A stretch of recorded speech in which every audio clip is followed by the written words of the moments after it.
मसीह में अति प्रिय भाई और बहनों, आप सबों को अति शीघ्र आने वाला हमारा उद्धारकर्ता प्रभु यीशु मसीह के नाम में जय मसीह की। परमेश्वर पिता का धन्यवाद कि परमेश्वर ने आपको और मुझको सुंदर दिन दिया है, नया जीवन दिया है, ताकि आप और मैं इस नए दिन में उसकी महिमा और उसकी स्तुति कर सकें, उसकी प्रशंसा कर सकें। प्रियो, ये उसकी महाकरुणा का फल है कि आप और मैं जीवितों के मध्य में जीवित हैं। जबकि आप और मैं जीवित हैं, इसलिए उस प्रभु की स्तुति और आराधना करें और उसकी महिमा करें। आइए कुछ देर अपने आंख को बंद करते हुए प्रभु की आराधना और महिमा में गीत गाकर उसकी स्तुति करें। यीशु तेरा नाम मेरा शरण स्थान, हृदय से स्तुति करूंगा। यीशु तेरा नाम मेरा शरण स्थान, हृदय से स्तुति करूंगा। ओ नहीं डरूंगा, मैं नहीं डरूंगा, नहीं डरूंगा, मैं नहीं डरूंगा। यीशु तेरा नाम मेरा शरण स्थान, हृदय से स्तुति करूंगा। यीशु तेरा नाम मेरा शरण स्थान, हृदय से स्तुति करूंगा। यहोवा सामा, ओ संग संग रहने वाला। यहोवा सामा, ओ संग संग रहने वाला। तेरी स्तुति हो पिता, तेरी स्तुति हो पिता, तेरी स्तुति हो पिता, तेरी स्तुति हो पिता। यीशु तेरा नाम मेरा शरण स्थान, हृदय से स्तुति करूंगा। यीशु तेरा नाम मेरा शरण स्थान, हृदय से स्तुति करूंगा। धन्यवाद देते हैं सर्वशक्तिमान जीवित कार्य प्रेमी पिता परमेश्वर, आज के सुबह के समय के लिए। प्रभु, आपने हम सबों को सुंदर दिन दिया, हमको बचाया, सुरक्षित रखा, हमारा स्वास्थ्य को सुरक्षित रखा, इसलिए धन्यवाद देते हैं। प्रभु जी, आज के सुबह हम कुछ देर आपके वचनों में मनन करना चाहते हैं। प्रभु, आप अपने पवित्र आत्मा के द्वारा हमें समझ प्रदान कीजिए, ताकि हम आपके वचनों को प्रभु सुन सकें, सीख सकें और उसके अनुसार जीवन बिता सकें। धन्यवाद देते, प्रार्थना सुनने के लिए यीशु के नाम में मांगते हैं, आमीन। आइए मेरे प्रियो, आज के सुबह के समय थोड़ी देर के मनन के लिए हम परमेश्वर पिता के वचन को मनन करेंगे। और मैं आप लोगों के सामने प्रभु परमेश्वर पिता के वचन को पढ़ना चाहता हूं।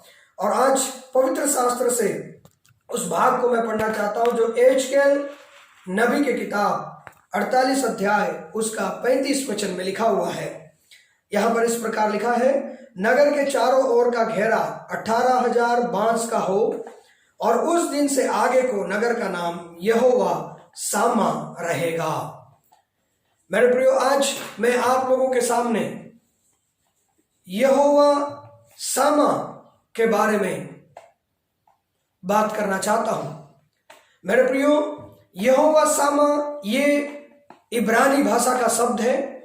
यहोवा सामा का मतलब है परमेश्वर यहां पर है, परमेश्वर यहां पर है। मेरे प्रियो, आज के परिस्थिति के अनुसार यदि हम इस वचन को पढ़ते हैं तो परमेश्वर यहां पर है का मतलब इस भाग में कुछ दूसरा है। यहां पर भविष्यवक्ता एजकेल को परमेश्वर यरूशलेम का भविष्य के बारे में बताया था कि पुराने मंदिर का ऐश्वर्य, महिमा बंधुआई के कारण से, शत्रुओं के रौंदने के कारण से नष्ट हो चुका था। लेकिन परमेश्वर ने एजकेल को भविष्य का यरूशलेम को दिखा करके कहता है कि उस नया यरूशलेम में परमेश्वर की उपस्थिति होगी।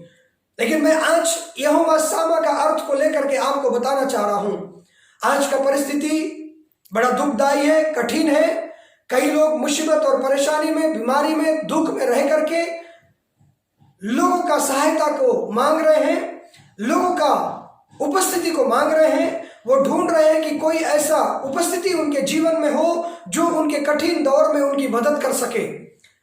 उनके दुख और दर्दों के समय उनके साथ में रह सके।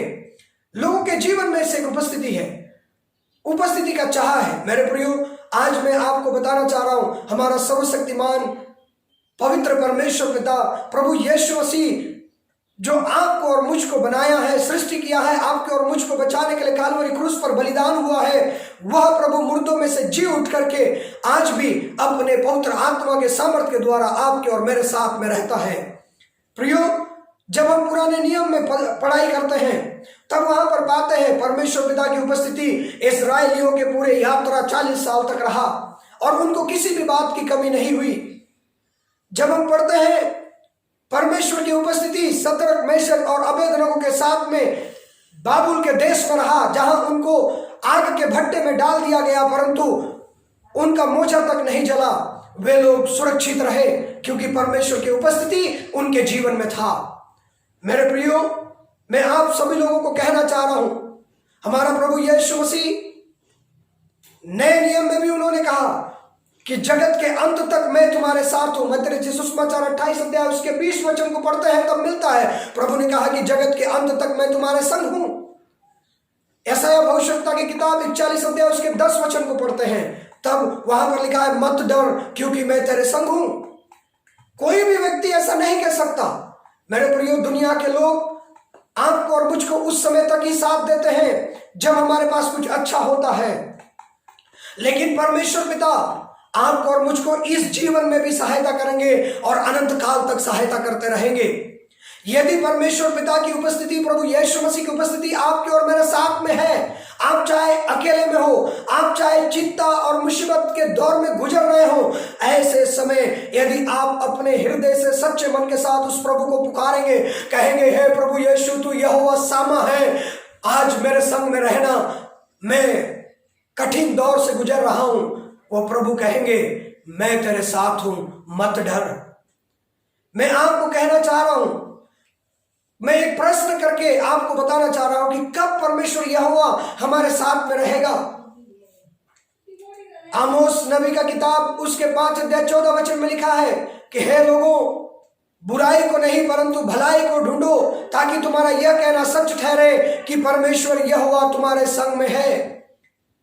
मेरे प्रियो, यदि आप और मैं परमेश्वर यहोवा को ढूंढेंगे, यदि आप और मैं रोमियो की पत्री 12 अध्याय 1 वचन के अनुसार अपने शरीर को पवित्र और जीवित और उसको भावता हुआ बलिदान करके चढ़ाएंगे, पहला पत्रस उसका 1 अध्याय 15 और 16 वचन के अनुसार यदि हम पवित्र जीवन जिएंगे, यदि हम उसके इच्छा को मालूम करेंगे, तो वो परमेश्वर आपके और मेरे साथ में रहेगा। वो कभी भी ये कहने से नहीं कतराएगा कि यह मेरा बेटा है, यह मेरा बेटी है। वो लोगों के सामने कहेगा, यह मेरा प्रिय बेटा है। मेरे प्रिय भाई और बहनों, यदि प्रभु यीशु मसीह हमारे साथ में होगा तो हमें किसी भी रीति से कोई परेशानी नहीं होगी, लेकिन शर्त है कि हम उसको भाने वाला जीवन जिए, उसको पुकारें, उससे प्रार्थना करें, उसके वचनों को पढ़ें और मनन करें। हमने देखा है इस्राएलियों के साथ परमेश्वर की उपस्थिति था, किसी चीज की कमी नहीं हुई। शद्रक, मेशक, अबेदनगो, दानियल के साथ परमेश्वर की उपस्थिति थी, किसी चीज की कमी नहीं हुई।